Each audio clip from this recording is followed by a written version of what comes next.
जय दोस्तों, एक बार फिर से Ahmad sir official YouTube channel में आप लोगों का स्वागत है। आज हम लोग बात करेंगे वर्गमूल की, ठीक है, यानी परफेक्ट स्क्वायर कैसे निकालेंगे, पूर्ण वर्ग कैसे निकालते हैं। तो पूर्ण वर्ग निकालने के लिए आज मात्र हम 2 से 3 सेकंड के अंदर निकालेंगे। आप वीडियो में बने रहिए, स्किप मत कीजिएगा, ठीक है। अब देखते हैं कैसे। इसके लिए आपको सबसे पहले 1 से 9 तक का स्क्वायर आपको याद होना चाहिए, ठीक है, तभी आप निकाल पाएंगे, ठीक है। अब इसको हम लोग प्रैक्टिस करेंगे, धीरे धीरे हो जाएगा, देखते रहते हैं। अब देखते हैं हम लोग जो पहला है, पहला के स्क्वायर और 9 के स्क्वायर में इकाई के स्थान पे क्या आ रहा है, 1 आ रहा है, इसमें भी इकाई के स्थान पे 1 आ रहा है, तो इसको हमको दिमाग में रखना है, ठीक है। दूसरा हमारा क्या है, जो 4 का स्क्वायर है, 4 के स्क्वायर में भी इकाई के, 2 के स्क्वायर में इकाई के स्थान पे 4 आ रहा है और 8 के स्क्वायर में इकाई के स्थान पे 4 आ रहा है। इस चीज को पहले मैं बता दूं। तीसरा हम लोग देखते हैं 3 के स्क्वायर में 9 आ रहा है और 7 के स्क्वायर में इकाई के स्थान पे 9 आ रहा है। और हमारा ये वाला जो है 16, ये किसके लिए, 4 के स्क्वायर में 6 आ रहा है और 6 के स्क्वायर में इकाई के स्थान पे 6 आ रहा है। और जो हमारा 5 होता है, 5 के स्क्वायर में क्या होता है, सिर्फ 5 ही आता है इकाई के स्थान पे। तो अब हम लोग देखते हैं यहाँ पे हमारा क्या है, 4 है, यानी इसके अगर वर्गमूल निकालने हैं तो इसके वर्गमूल निकालने के लिए इन संख्याओं के लास्ट में 4 है, तो हम लोग पहले देखेंगे कि किसके किसके वर्ग में इकाई के स्थान पे 4 आ रहा है। तो 2 के वर्ग में इकाई के स्थान पे 4 आ रहा है और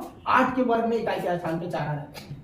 तो या तो 2 का वर्ग का हो सकता है, नहीं तो 8 के वर्ग का हो सकता है। तो हम लोग इकाई के स्थान पे या तो 2 हो सकता है, नहीं तो 8 हो सकता है। तो हम लोग अभी लिख लेते हैं कि दोनों में से कोई एक हो सकता है, या तो 2 हो सकता है, नहीं तो 8 हो सकता है। अब क्या होगा अभी हम लोग बात करेंगे, ठीक है। दूसरा यहाँ पे वर्ड है, इसको हमें कुछ मतलब नहीं, उसको क्रॉस कर देना, इसका कोई काम ही नहीं करना। तीसरा हमारा यहाँ पे चौथा, तीसरा चौथा दिखाई दे रहा है, इसमें 17 दिया है, इसको दोनों को देखना है, 17 दिया 17। अब हम देखेंगे कि ये जो 17 है किसके वर्ग के बीच में आ रहा है, किसके किसके वर्ग के बीच में आ रहा है। तो हम लोग अगर इसका स्क्वायर करते हैं तो 4 का स्क्वायर कितना होता है, 16, और 5 का स्क्वायर कितना होगा, 25 होगा ना। तो अब देख रहे हैं जो 17 है 4 के स्क्वायर के और 5 के स्क्वायर के दोनों के बीच में आ रहा है। तो अब हम लोग दोनों के बीच में आ गए, तो दोनों में हम लोग क्या कर देंगे जी, मल्टीप्लाई, 4 5 20, 4 गुणे 5, ये दोनों में कर दिया, कितना हो गया 20। अब ये वाले संख्या देखेंगे, यही हमारा इसका रिजल्ट बताएगा कि कौन होगा कौन नहीं होगा। जो 20 है देख रहे हैं 17 से बड़ा है कि छोटा, तो 20 जो है 17 से बड़ा है। अगर बड़ा मान होगा तो यहाँ पे छोटा वाला वैल्यू होगा, अगर 17 से ये छोटा मान होता तो यहाँ पे बड़ा वाला वैल्यू होता, क्लियर। तो यहाँ पे देख रहे हैं 17 से बड़ा 20 है, तो बड़ा है तो इसमें कौन वाला मान होगा, छोटा वाला। इकाई के स्थान पे क्या रहेगा, सिर्फ 2, इसके वर्गमूल निकालने में इकाई के स्थान पे 2 रहेगा, क्लियर। अब देखते हैं जो भी हम लोग स्क्वायर करते हैं तो इसमें छोटे वाले का मान ले लेते हैं। हम लोग 4 का स्क्वायर किया है ना, तो यहाँ पे हम लोग 4 लिखते हैं, यही हमारा परफेक्ट स्क्वायर हो गया 42, इसका कोई डाउट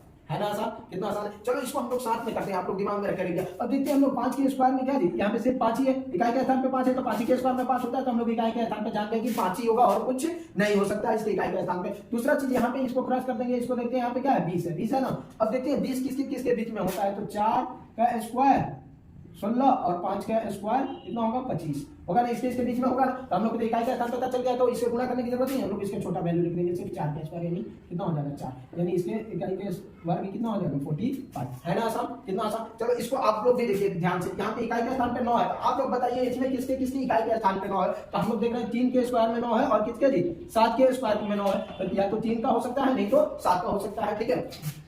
यहाँ पे इकाई के स्थान पे या तो 3 हो सकता है, नहीं तो 7 हो सकता है, कोई डाउट। अब 3 या 7 होने के तो होगा कि नहीं, तो इसके लिए हम लोग ये वाला कर लिया, बड़ी इसको काट देंगे। अब ये 44 में किसके किसके वर्ग के अंतर्गत आता है, तो 44 किसके किसके वर्ग में आएगा बाबू, तो 44 के वर्ग आने के लिए हम लोग कितना दिए, अगर 7 का स्क्वायर करते हैं तो ज्यादा, 6 का स्क्वायर 36 और 7 का स्क्वायर कितना हो जाएगा 49, यानी 6 और 7 के वर्ग में ये आ रहा है कि नहीं, एग्जैक्ट 6 के स्क्वायर में। अब देखो तो इसके दोनों के बीच में आ रहा है 44, तो अब हम क्या करेंगे, ये दोनों से इसमें मल्टीप्लाई करेंगे ताकि पता चल जाए कि यहाँ पे 3 होगा कि 7 होगा। तो दोनों से मल्टीप्लाई करेंगे तो 6 गुणे 7 कितना हो जाएगा बाबू, 42, 42 आ रहा है ना। अब 42 44 से छोटा है, 42 जो है ये वाला वैल्यू 44 से छोटा, तो हम लोग देखते हैं ये वाला मान छोटा रहेगा तो वैल्यू बड़ा वाला लेंगे, और ये वाला क्या जी, ये वाला बड़ा रहेगा तो वैल्यू छोटा वाला लेंगे। ये वाला मान छोटा है ना, तो वैल्यू बड़ा वाला कौन होगा, हमारा 7, इकाई के स्थान पे कितना हो जाएगा 7, और दूसरा दाएं के स्थान पे जो हम छोटे वाले से स्क्वायर किए हैं यानी 6 का, तो वही हमारा 6 हो जाएगा, यानी इसका परफेक्ट स्क्वायर कितना हो 67, कोई डाउट, क्लियर है ना।